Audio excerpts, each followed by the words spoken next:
excruciatingly familiar to anybody who can remember as far back as 2004. Republicans trying to stop same-day voter registration and photographing license plates to try and prove voter fraud. This in our third story in the countdown as early voting gets underway in the state that gave George Bush the last election, Ohio. Most polling sites reporting light traffic today, and in a totally unscientific poll, the Associated Press asked 5 people at one site who they chose. 2 picked Obama, the other 3 unknown. Nationally, the latest Gallup tracking poll putting Obama ahead of McCain, 49-43, a 6-point lead echoed by the latest Hotline daily tracking poll, which has the Democrat at 47 and the Republican at 41. Senator Obama also currently leading where it counts in the Electoral College. According to NBC's latest projection, he has 212 votes he can count on. Senator Obama has 174, 152 more still to be determined from the toss-up states. Though according to the website 538.com, which projects the electoral vote using a mathematical formula derived from multiple polls and thousands of simulations, the Democratic nominee is clearly in the lead, 330.6 electoral votes to Senator McCain's 207.4. Joining us once again, the founder of 538.com, named for the 538 Electoral College votes, Nate Silver. Good evening, Nate. Hey, Keith. We'll get to the Electoral College projections in a moment. First, this early voting in Ohio. Do you see it having a significant impact on this election, and if so, what kind? Well, I think it'll help the more organized campaign, which in this case is Obama's. If you kind of go back to the primaries, they understood the delegate math. They understood the caucuses where you kind of, sit in a room in a high school gym and go from corner to corner. So they know how to kind of manipulate this stuff and get, areas like college campuses or the city of Cleveland where you have a concentration of people. I think, they'll probably turn a little bit more of their vote out in Ohio, yeah. The early reports of Republican lawyers trying to prove voter fraud a day after the GOP had lost a bid to prevent the same-day registration and voting process. Whichever way Ohio eventually goes, are the Republicans trying to lay the ground for a recount, and will it be close enough to matter?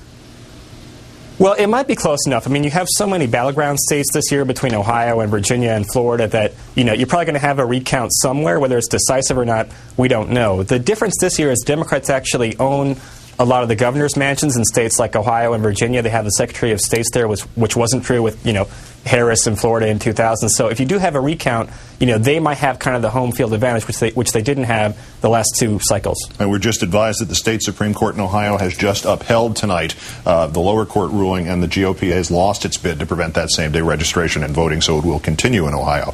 All right, the national election and your projections. Obama is clearly in the lead in polling. There's one, I think, out there that still has McCain by 2, but the rest of them are all pretty close to the margin of error in Obama's favor. But how do you factor in early voting in Ohio and elsewhere, given that Ohio could be 300,000 early voters by some estimates? How do you figure the early voting into your analysis?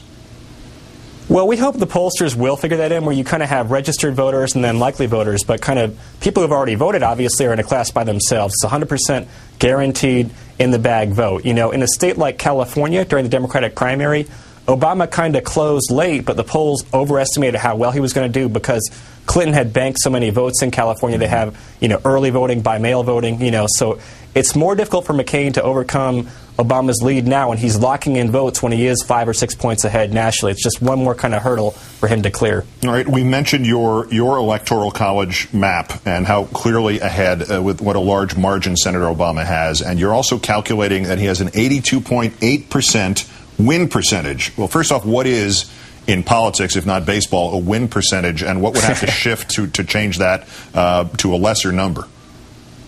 Well, that is a projection of what we think will happen in November. We've looked going back to see what's it mean to have a 5-point lead with 35 days to go. And it actually really means quite a bit. If you go back for the past, since 1960, the only candidate to come from that far back was Ronald Reagan in 1980, who actually not only came back, but wound up winning by 8 or 9 or 10 points. So the odds are pretty good. It's not my job to manage expectations. That's the Obama campaign's job. But, with the focus going to the economy, with McCain's greatest strength on the economy not really translating there, people don't give him an experience, a competence edge on the bailout, on the economy. They need some new trick to stick, and right now they're kind of moving in the wrong direction. So 82.8 win percentage means 82.8% chance that Obama wins in some way, shape, or form? That he's number 44, correct. And that includes scenarios where he loses the popular vote and wins the Electoral College, and vice versa on McCain's side. But he's about a 5-to-1 favorite right now, as far as I can tell. and those votes where it all comes down to movies that come down to one voter winning, with Kevin Costner casting the deciding vote. Nate Silver of 538.com. It's always fascinating. Thank you, Nate.